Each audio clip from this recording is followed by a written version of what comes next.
Hey there, welcome back to the channel. If you are new here, I truly believe you are meant to be here to see Trihrdrgrl, aka me, Dana. So hit that subscribe. You're meant to be here, so stick around.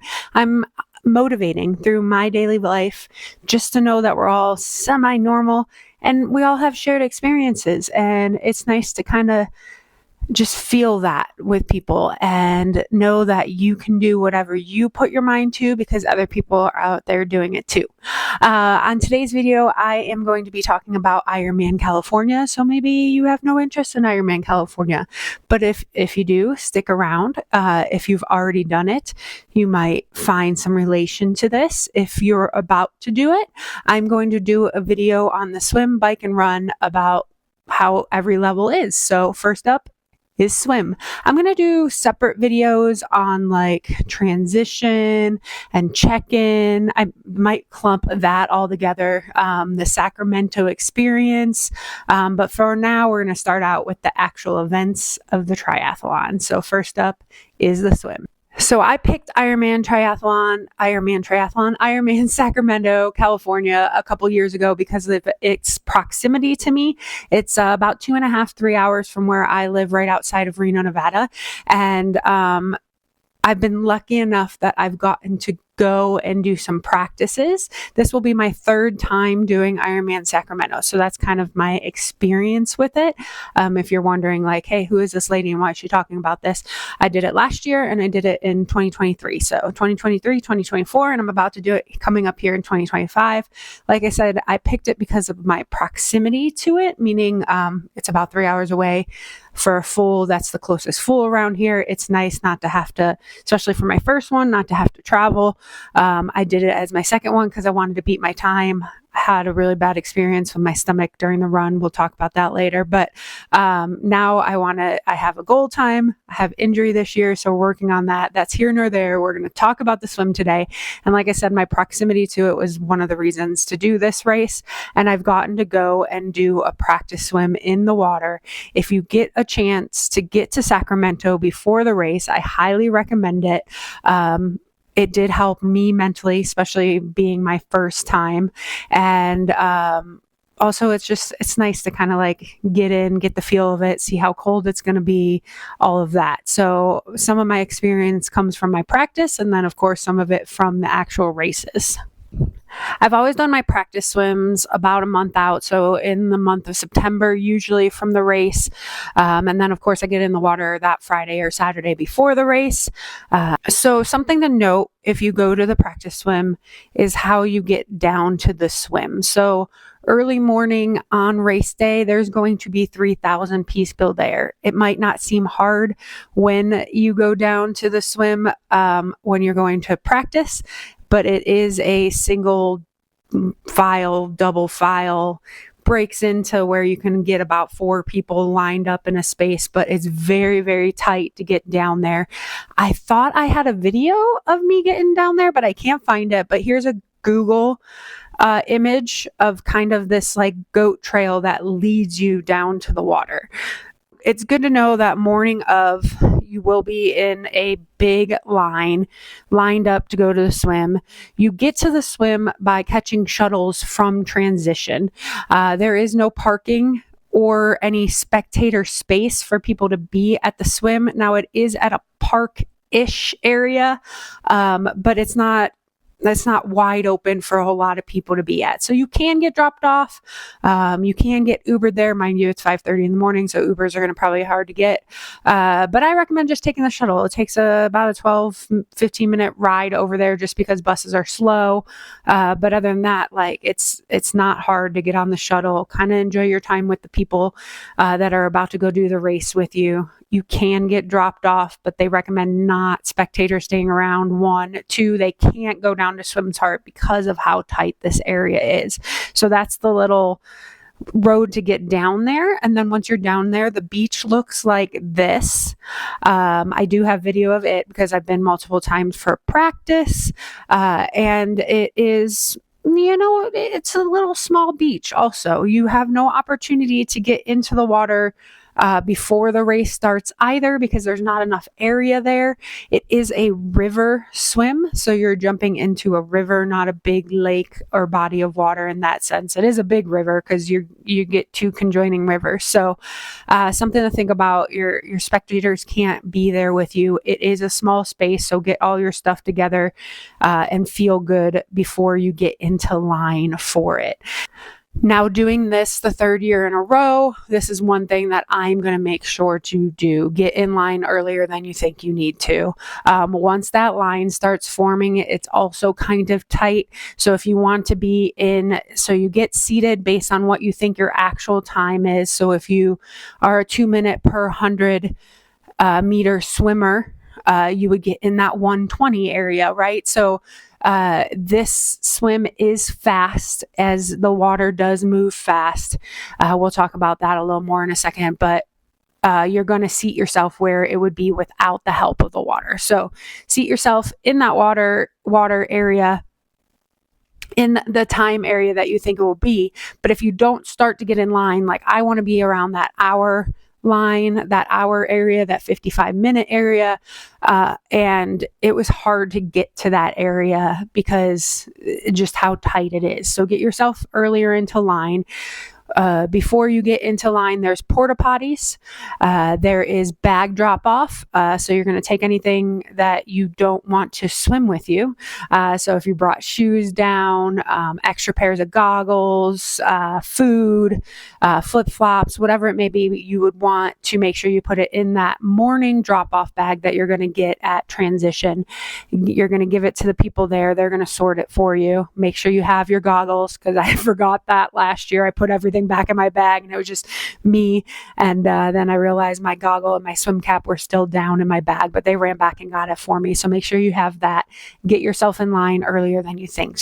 It's going to take a little bit of time. Like I said, I seated myself somewhere between the 1 to 120 area, just based on where I could squeeze in the last couple of years. And I didn't get in the water. First year, it took about 50 minutes. Second year, it took me about 25 minutes after the gun went off for the first people to go into the water. So know that. I know that's always a big question, is how long is it going to take me? You'll be standing around. It has been cold the last couple of years in the morning. But for me, my wetsuit keeps me warm enough. I can't even, if I put it on before I even get to the bus, which I did the first year, I put my wetsuit on and then just didn't zip it. I got too hot in it. So that is one thing. So if you tend to run a little heated as a human, you might not want to put your wetsuit on until you get to the transition area. By that time, you might be a little cooled down. I just brought a hoodie and wore the shorts last year I wore a kit, and the year before I had worn shorts that I was going to wear to swim anyways. So with a hoodie, and then took my hoodie off and last year I put my wetsuit on not until I got there, because even being in line with my wetsuit on, I got hot. Now, like I said, that's going to be very, very particular to you. You may not get, that's going to be very particular to you, because you may not get hot like I do. So up next, you get in the water. This swim is what they call a downhill swim, or a with the current river swim, where you get a little bit of speed. Now, don't take that for granted, because the first year I had a lot more speed than I did the second year. Last year, the water was shallow, and the first river that you're in for about half of the swim. You do about 1 mile in the first river, and then you turn into the second river. Did not move as fast as the first year. And I actually swam slower the second year that I did it, even though I was a stronger swimmer, because I took for granted that I was going to be getting help still from this river swim. So it still was moving. It still helped. My time for swim, let me pull that up. My time the first year was 50 minutes and 53 seconds. And my time the second year was 58 minutes and 37 seconds. And mind you, like I said, I had a better swim fitness. And that clocked me at 3,980 some yards both years. So I got a little bit under. Mind you, that's a minute 28 per 100 on the second year, and like a minute 7 for the first year. So I swim like my fastest ever's hundreds are like 145. I swim my normal zone 2s and zone 3s at that 2-minute range, that 155 to 2-minute range. So I did get a lot of help still from the current, but last year wasn't as much of a current. It's all dependent. It's a man-made controlled, or not man-made, but it's a man-controlled river flow. So the first river is an American river, and the second one is the Sacramento. And the Sacramento gets a lot of push from a dam that they open and close. I don't know as much about the American River. I think it might too. So just something to think about. Don't take advantage of that. Don't just chill because you think you're getting pushed by the current. You may not be. So as we talked about the temperature before we got in the water, everybody also likes to know the temperature in the water. It has ranged from 58 to about 64 degrees on race morning. I think maybe 65 was the highest. It's cold. It's cold to a lot of people. If you come from somewhere where there's colder water, that's awesome. If you don't get to practice in cold water, I highly recommend finding something that's under 70 degrees to get in, to get the feel for it. You're going to wear your wetsuit. A lot of times it's going to be wetsuit mandated that you have to wear a wetsuit. For me, I don't get frozen fingers and toes and head, but there's a lot of people that do wear booties and caps and extra caps and things on their hands. Now, there is a certain water temperature that you can't wear booties in too, so make sure you always read your race guide about all of that. Race guide is not out yet, but once it does, we're going to go over that a little bit in a video too. But for me, I don't have to wear that extra stuff. I just need my wetsuit. Once I jumped in, within maybe 2-3 minutes, I did not feel cold anymore. Sometimes peeking my head back out and getting back in felt cold, but there was no like, oh my God, I can't handle this. I've read other people where it's different. So it's going to be how you handle the cold. All right. So as for the swim, it goes like this. This is my little flyover of it that I did from last year. So it's my 58 minute swim from last year. It shows my pace, how fast I'm going, which is kind of cool. But it says per mile pace. I don't know why it says that. Anyways, you do swim along here. You go and you hit this first bridge here. It's the Jim Boone Bridge. Let me pause it. That first bridge is going to be your kind of marking spot. The Friday before the race, they're going to have an option for you to get in the water right in that area. There's also a local that holds a half swim where you start at the actual race start the day before or on Friday. So you have a couple different options to practice swimming. I'll be doing that Friday late afternoon swim. As the one that Ironman hosts, they let you get in the water and then you have to like swim upstream. And so it's not like a full practice swim, I think, but you can go to kind of get the lay of the land. And if you go, they start the practice swim about 3/4 mile into the swim. It's a bigger beach, more parking, and they allow you to get in the water right there. And it's right past this first bridge that you see here in this video. It's the Green Bridge or the Jim Boone Bridge. And once you pass that, you have to get ready to get into the second river. And so here's the second river. You can see the color changing of the water here. And there you will see the color changing of the water. That means the water's flowing differently. It actually gets colder. It's flowing a little bit faster.